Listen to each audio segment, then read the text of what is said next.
Hello guys, this is Vivan Dubey and welcome to UP board study Adda. जैसा कि मैंने आपको बताया था कि यहाँ पे आपको इंग्लिश और हिंदी के बेस्ट क्वेश्चंस प्रोवाइड किए जाएंगे और जो भी स्टडी मटेरियल है, जो भी सिलेबस है, उसको हम कंप्लीट कराएंगे।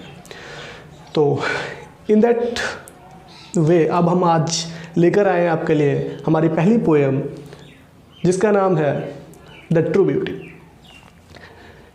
जी हाँ, आपको ये पोएम सबसे ज़्यादा इम्पोर्टेंट इसलिए है क्योंकि इसका या तो सेंट्रल आइडिया आपके में आएगा या फिर एक एक्सप्लेनेशन आएगी। इस पोएम को लिखा है थॉमस कैरियो ने, और थॉमस कैरियो जो द ट्रू ब्यूटी के बारे में बताते हैं, यानी सच्ची सुंदरता क्या है, एक इंसान के अंदर की सुंदरता क्या है। जहाँ थॉमस कैरियो हमें बताते हैं कि there are two types of beauty. एक में तो हम बताते हैं internal beauty and second is external beauty. इन दो प्रकार की सुंदरता का वर्णन थॉमस कैरियो ने हमें बताया।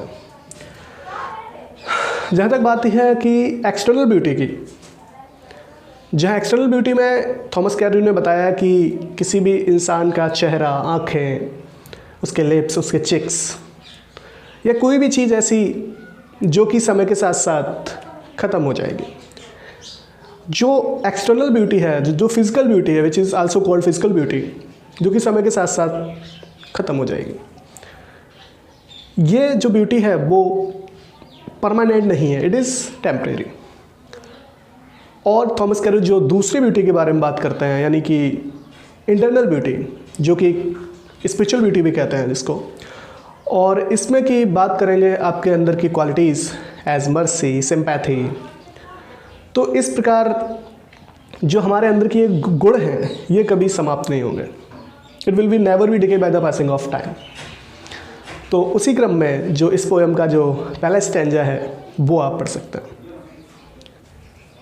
अगर पहले स्टैंजा की बात करें तो पहले स्टैंजा में बताया गया है ही दैट्स लव्स ए रोजी चिक, जहाँ की थॉमस कैरियो बताते हैं कि जो लोग किसी के फेस को देखकर, किसी को चिक्स को देखकर, he that loves a rosy chick or a coral lip admire, or from star-like eyes doth seek fuel to maintain his fires.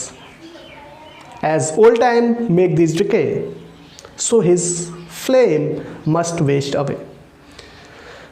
इस स्टैंजा में समझाने की कोशिश की है, जाके एक्सटर्नल ब्यूटी की बात की है, जो कि हमारी बाहरी सुंदरता है, जिसको हम ज़्यादा इंपॉर्टेंस देते हैं। आपने देखा होगा कि इस ब्यूटी की वजह से हम लोग कितने रुपए खर्च करते हैं अच्छा दिखने के लिए, सुंदर दिखने के लिए। तो इस स्टैंजा में थॉमस कैरियो में समझाते हैं कि जो लोग किसी के लिप्स को देखकर, चिक्स को देखकर उसकी प्रशंसा करते हैं, एडमायर करते हैं।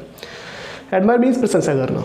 तो जो लोग किसी की तारीफ़ करते हैं कि उसके चिक्स अच्छे हैं, लिप्स अच्छे हैं, उसके हेयर्स अच्छे हैं, फेस अच्छा है, टीथ अच्छे हैं, यस टीथ की भी कुछ लोग कि यहाँ पे बता रहे हैं ही दैट लव्स अ रोजी चिक, यानी उसके जो गाल हैं वो गुलाबी हैं।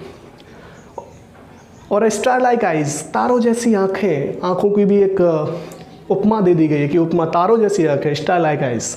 कोरल लिप्स, मूंगे जैसी होठ, कोरल यानी मूंगा होता है जो कि लाल कलर का होता है। तो जो लोग दूसरों के फिजिकल ब्यूटी की तरफ ज़्यादा अट्रैक्ट होते हैं और उसकी फिजिकल ब्यूटी की तरफ कहते हैं हाँ सी इज़ ब्यूटीफुल और ही इज़ हैंडसम, इस प्रकार के लोग ठीक नहीं हैं। बिकॉज ये जो अट्रैक्शन है it is not permanent, it is temporary. Because एक ना एक दिन ये जो फिजिकल ब्यूटी है वो by the passing of time ख़त्म हो ही जाएगी। यहाँ पे बताते भी हैं fuel to maintain his fire as old time make this decay. तो यहाँ पे बताते भी हैं कि as old time make this decay, और जैसे जैसे समय समाप्त होगा, जैसे जैसे वो अपने एज के बुढ़ापे में होगा, तो वैसे वैसे उसकी जो ब्यूटी है, चेहरों पे झुर्रियाँ पड़ जाएंगी, खाल लटक जाएगी, आंखों के नीचे डार्कनेस आ जाएगी। इस प्रकार से धीरे धीरे आपकी जो ब्यूटी है वो समाप्त हो जाएगी। तो जो सुंदर दिखने के लिए, फॉर लुक गुड, हम लोग कितना खर्च करते हैं, कितने महंगे महंगे प्रोडक्ट, और उसके साथ साथ आजकल तो और भी साधन है अच्छे दिखने के लिए। लेकिन इसका क्या फ़ायदा जब ये एक ना एक दिन समाप्त हो जाएगा। It is not my point, it is the point of Thomas Cairo. तो उसको समझने की कोशिश करें। तो यहाँ पे थॉमस कैरियो बता रहे हैं कि ये जो फिजिकल ब्यूटी है, it is not permanent, it is temporary. Fuel to maintain his fire, जब तक आप जवान हैं, जब तक आप युवा हैं, तब तक आपके अंदर की जो ब्यूटी है, आपके चिक्स, लिप्स, हेयर्स जो भी हैं, वो सबको अच्छे लगेंगे, ये अट्रैक्ट भी करेंगे दूसरों को। बट धीरे धीरे as old time make this decay. तो यहाँ पे जो कुछ पॉइंट्स हैं यही हैं कि जो लोग दूसरों की प्रशंसा आँखों को देखकर, चिक्स को देखकर, लिप्स को देखकर, हेयर्स को देखकर, टीथ को देखकर करते हैं, वो लोग ठीक नहीं हैं, क्योंकि ये केवल एक टेम्परेरी अट्रैक्शन है जो तो दूसरों की तरफ होता है। हम लोग दूसरों को जज करते हैं by their face, by their nose, yes also nose. कुछ लोग नोज़ से भी टेढ़ी है, ज़्यादा बड़ी है, छोटी है, यहाँ पे ज़्यादा देखा जाता है। उसके अंदर के जो क्वालिटीज़ हैं वो हम कभी नहीं देखते, बल्कि कहीं भी कुछ भी रिलेशन में जाते हैं तो ज़्यादातर हम लोग इन्हीं चीज़ों को जज करते हैं। एक दांत निकला हुआ है, एक दांत टूटा हुआ है, इन चीज़ों पे ज़्यादा फोकस करते हैं।